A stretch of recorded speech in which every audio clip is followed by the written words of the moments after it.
name is Celestita Blanco de Sister, and today we're reading Saturnastra, Nalini. This is chapter 11, part 3, right? Yeah. Okay, I get that you are technically a good guy, in the sense that you protect the other species from the elves, I said, Mrs. Steele. I don't get why an elf will help humans. I am a mage and an elf second, he said.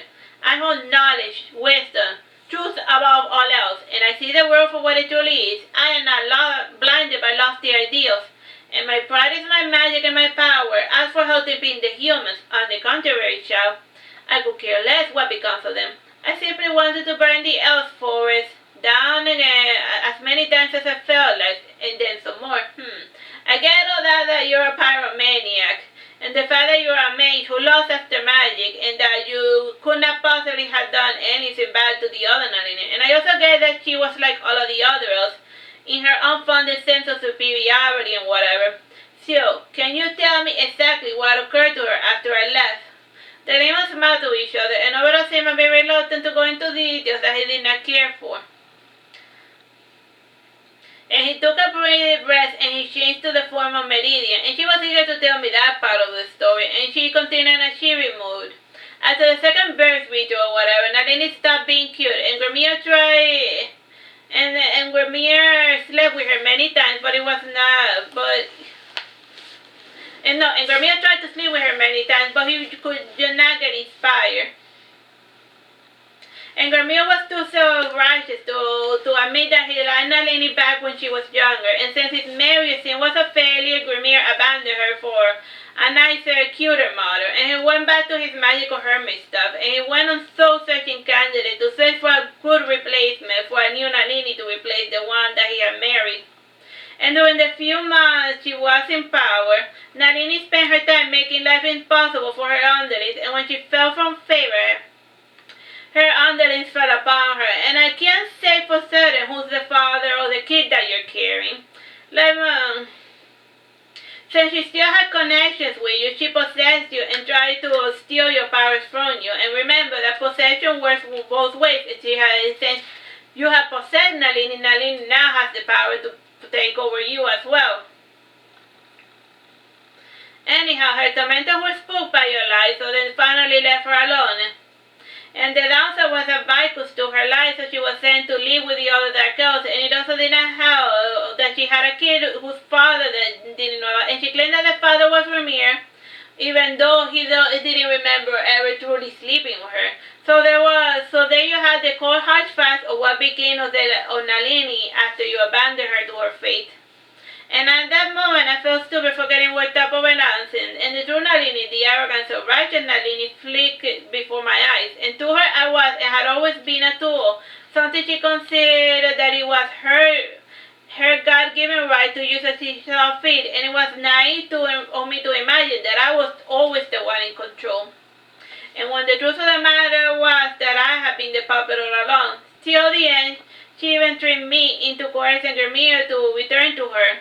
And by not creating Grimir, I had unleashed a terrible bane upon the world, and I was comforted by the fact that he had no powers left with the goddess Lara gone. I cried heartily for I don't know how long. I felt so stupid, so very, very stupid.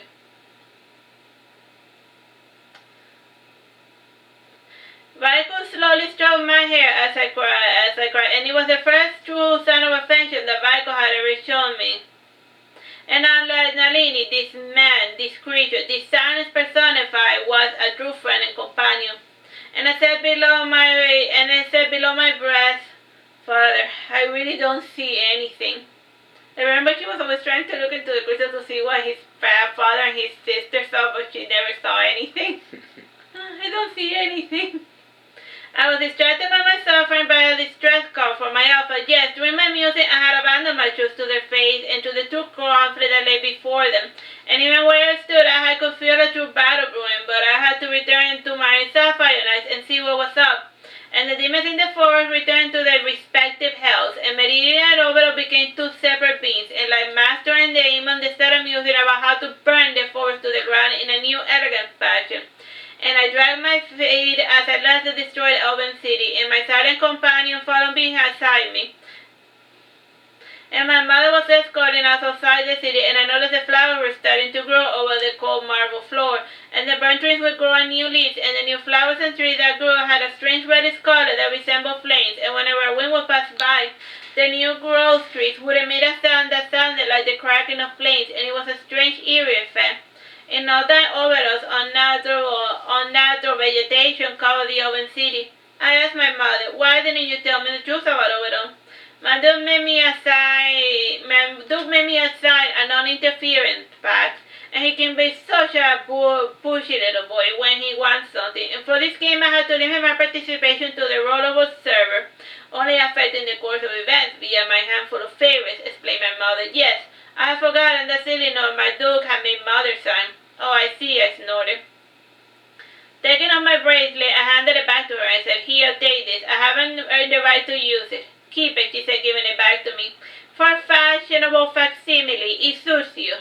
Putting back on the bracelet, I realized that in comparison to the others I had seen, the one I wore was a billion times weaker. It was simply a baby bracelet given to clumsy little children who had the proficiency for blowing themselves up. And it did not make them stronger per se, rather it stimulated their healing capacity. Yes, mother would never give me a true bracelet to someone as untrained and stupid such as I.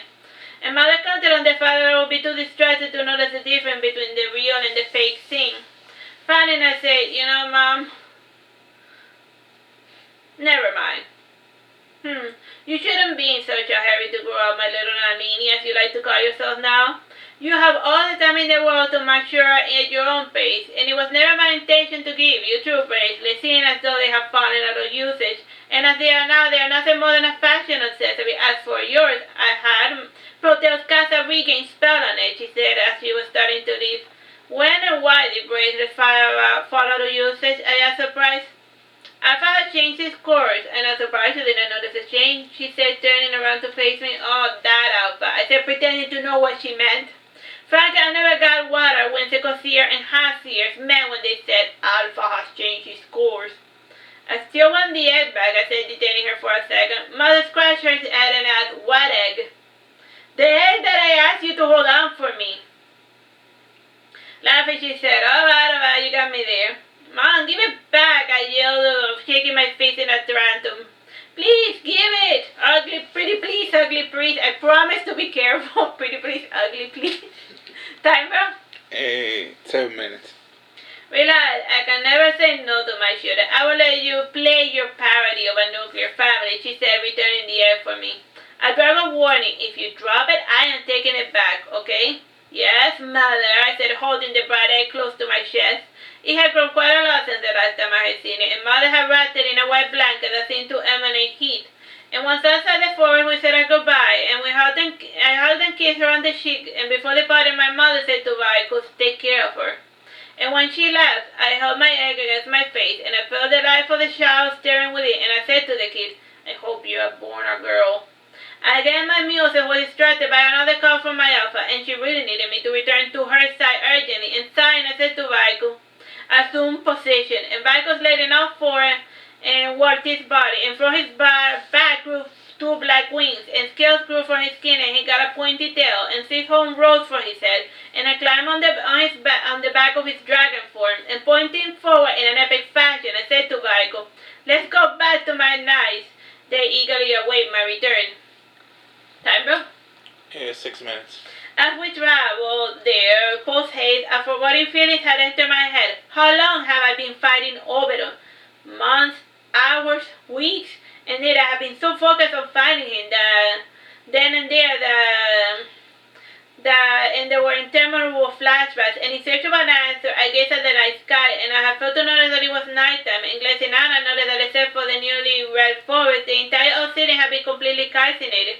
And again I felt the child staring, and it responded to my assertive advice, and knowing that worrying was bad for the baby, I went back to looking at the night sky, and judging by the position of the stars, 4 months had passed, and for people like me with longer longevity than even that of the elves, it was easy for us to lose track of time. And keeping this in mind, it seemed like 4 months was all it would take for things to fall apart again. After all was said and done, I was not there. There were just many things that I wasn't able to help. Before arriving, I took some time to peruse the reports that my alpha had sent. And the first one read, I am sorry to inform you that Grimier and Nalini did not exile as you ordered them to. This became apparent when they failed to meet at the rendezvous spot, and according to observation, the pair were headed there. However, news of Pertama's death may have caused Grimier to change his mind, and in a moment of inspiration, he returned with Nalini. It was foolish of you not to kill them both. Report to a large army of elves led by Grimier is stationed on Saturnastra. So far, Altomos Arya has been able to keep them at bay, and he demands the return of the children and the 5 Dark Elves hostages, and the Crystal Knights and the elves have gone. Their treasures, and some of the ones that you have trained have returned to Grimier's side, and this treasure of Crystal Knight has shared forbidden knowledge with their brethren, and they're currently eroding the aura that protects Nemorency. And when this turn of events, the Crystal Knights try to and during this turn of events, the treasure knight try to steal the power or the younger kids before they grew dangerous. And according to your orders, we dispatched them, and we succeeded in safeguarding the few loyal new recruits and the elven children that have taken refuge in Nemorency and the 5 mages. However, the barrier is deteriorating extremely fast. You need to hurry. You need to stop doing whatever the hell you're doing and return here pronto. Time, bro? 3 minutes. When I read this report, I said to Vicus, oh wow, I really should have killed Grimier. And Vicus would have said, and also Nalini, had he could. He knew as well as I did that I never really had it in me to the urge to kill or to order others to kill, and I never taken responsibility for anyone's death, even though I've been directly responsible for a lot of people's death. If something happened, it was always their fault and not mine. At least that was what I wanted to believe. And after a week of flying at high speed, we arrived to the sacred groves of Nemorendi, and I saw below the ground a shiny elf armada, and dark elfin light and dark elves alike were armed for conquest, and it was a charming sight, like a blast from the past. And in front of the entrance Nemorendi, there stood my sapphire knight, with the 50 or so silver knights who had remained loyal, and many other silver knights were less than 12 years old, and watching from the silent were the fiery dark elf mages, and the ones who screamed amusement these turn of events. And Vicus landed beside them, and I descended with my egg in my hands, and one of the mages frowned when he saw the egg, and the other simply exchanged meaningful looks that meant, I am not even going to bother to ask where she got that egg. And I sat next to them and rested my egg on top of my folded lap. And I felt something heavy landing on top of my head, and glancing up, I saw Canon in his bathroom, and he said, at times like this, it makes you wonder, why do you even bother? Time, bro? 1 minute, 30 seconds. Getting up with my egg, I said to Canon, I suppose it is time to get to work. If I don't mediate soon, I may not be able to restrain my truth. And Vicus stood the form of a black knight with horse and all, and he jostled me on the back of the saddle, and we rode in an epic fashion downhill.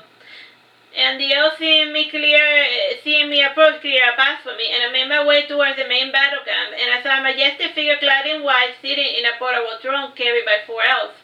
And she was adorned with many jewels of all shapes and sizes, and she wore a veil that covered her face, and on her head she had a 7-star crown, and the hands that were visible were lily white, and she didn't need to raise her veil for me to recognize her. Time, bro? Less than a minute. Alright, we'll leave it here. Bye-bye and God bless.